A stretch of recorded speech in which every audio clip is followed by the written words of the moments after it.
Hello everybody, welcome to this video. This is a lecture over how to keep bias simple and how to trade it. And I'm gonna show you how I'm gonna frame it. This here was the last week. First we're gonna go over this because this is also important. First, this is the last previous week high. What happened? We came up, swept that high, move it down, came up again, swept this high, came a little down, and up, bang, and down again. What happened now? We had a change state of delivery. What does that mean? That means now we wanted to see more sell side.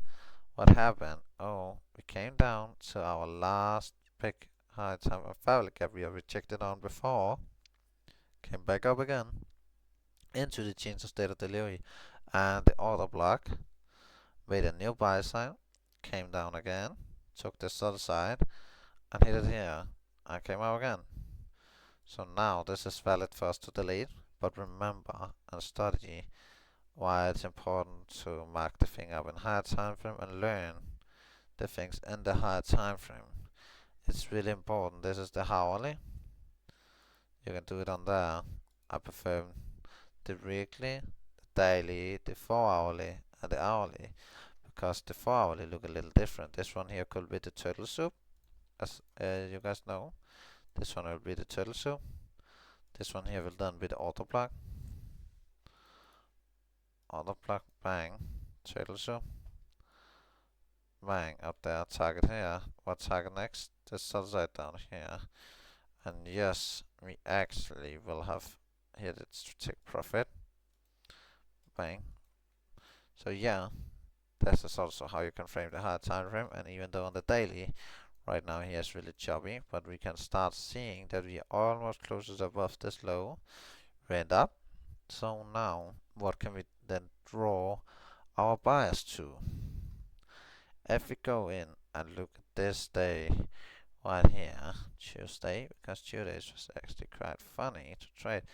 When we came into the market here on the hourly, what will we have could mark up? We could mark this one up here as the previous low, now previous high, and previous this one.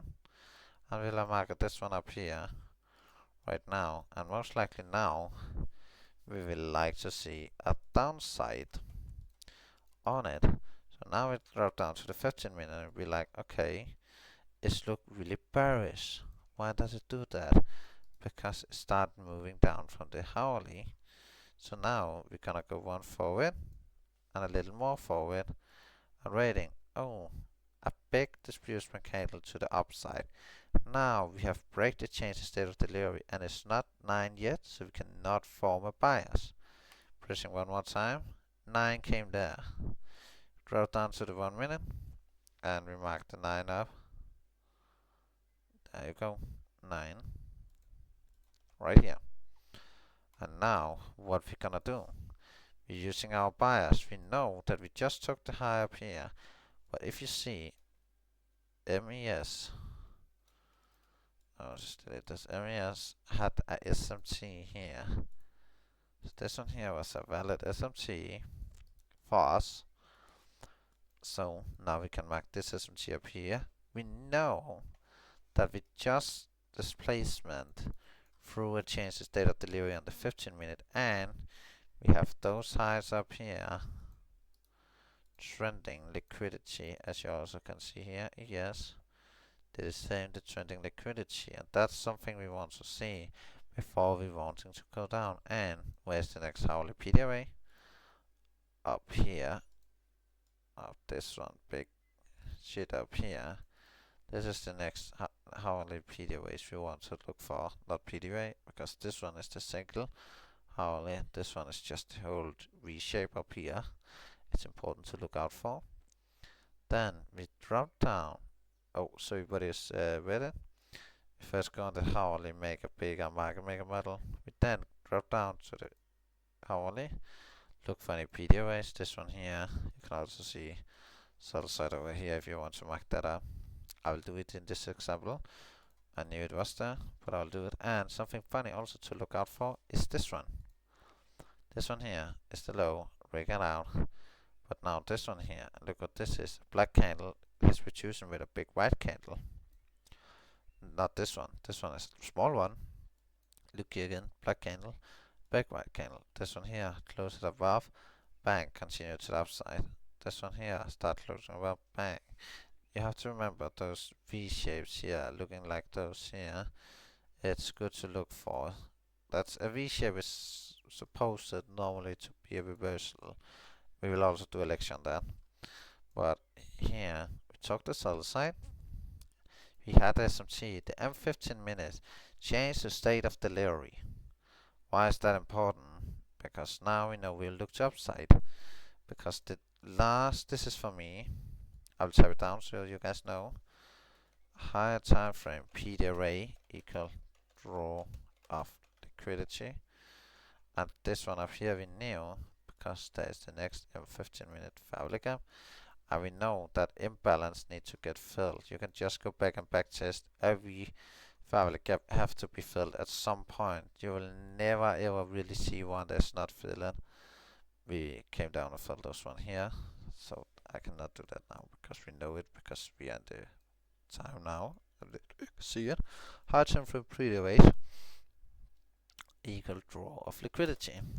Then we go M15 CISD plus liquidity graph slash SMC. We're gonna mark it slash SMC. Then also M5 PD array. Then we drop down to the M5. And now what can we see? We have this family gap right here, and we had some family gaps down here. Family gap, and this one inverse, not a family gap, an inverse family gap. I mean, there you go. Yeah, the inverse family gap. So now we inverse that one. But what does we also have down here? Yes, a change in state of delivery. And this one here, if people at the Discord know this, but with this is important, type it down. When we have a family gap and we know we have a draw of liquidity to the upside, we will mark up the rigs inside it. This rig right here and this rig right here. Why will we do that? Because those rig right here is so-called turtle soup inside it, and now we're gonna call it the lowest, the turtle soup, because this one is the lowest low, this one is just the inter low. And now we're gonna go one forward, see what happened. Okay, we start accumulating in this area. See, we tap down to it one more time. We know it will come up from here.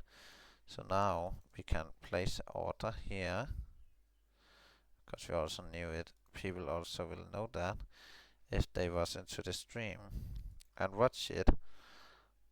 So now you can see we tapped it here the first time, just we go down a smaller time frame to people to see. This is also why open close, and that's really important. You can see how we came down here. We set this one. We are still really strong bearish. And there you go. This is the last candle before the push up. Why? You can see how it start having a hard time rejecting it. But what have it not? They have not swept the real low. Bang, swept it and push it up and stand. Why? Because that's just how the market works. And then you can see we slowly raise. And just here, one more time, we know high time frame bias is right. We have this family gap right here. We made a low down here. That low got rejected one more time. We're gonna do it one more here. We're gonna market this one here another time. So people know this is also something you can look out for. Oh, first break in it. Yep.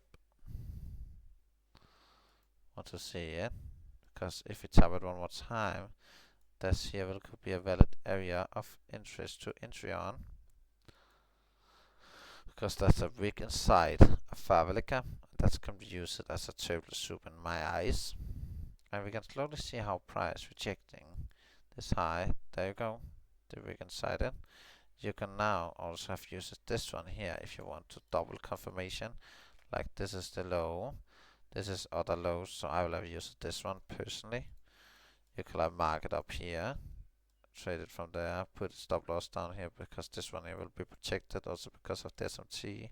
And now you'll just have target this high up there. This is how you'll also could have entered off and that way.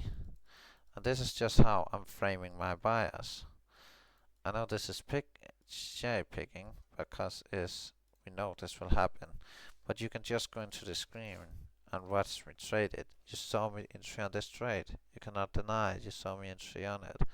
Why? Because I uses this theory on how to long from it. We saw a higher time from PDRA. This down here, we then know we need to draw off liquidity to that upside. Why does we know that? This is important to listen. Why does we know that we will drive to the upside just because of the M15 PDA? Because we had a M15 minutes change the state of delivery. If we did not have this change the state of delivery, it will have failed. And I'm gonna say it again, it will have failed. We will not have made the valid upside that we wanted to. And that's important to look for. And you can just go in and over again look at the market, use the theory to entry off. But it's really important to remember we need a 50 minutes change state of delivery or a M5 if we are at 9. If we are at 9 before we making a push down to the hourly or 4 hourly PDA and push back up again. Let's just say in this scenario, this one here will have been a 4 hourly. This one here is down in our 4 hourly. We made a change state of delivery. We say this is the 9 open. Now we know in the same scenario it will still move to the upside most of the time. It's not 100% sure. There's nothing in this game that's 100% sure. Why? It's because it's all down to probabilities. But this way right here, it's how I'm framing my market and how I'm framing my industry. And remember, using open high low close and rejection of highs slash lows is very important to do. It's very important to do that. And that's how. This is not the advanced, this is just a teaching first. We'll do one more video like this and then we're gonna do a super advanced on it. But I hope it at least make a little sense. And I hope I see you guys in the live streamings. See you.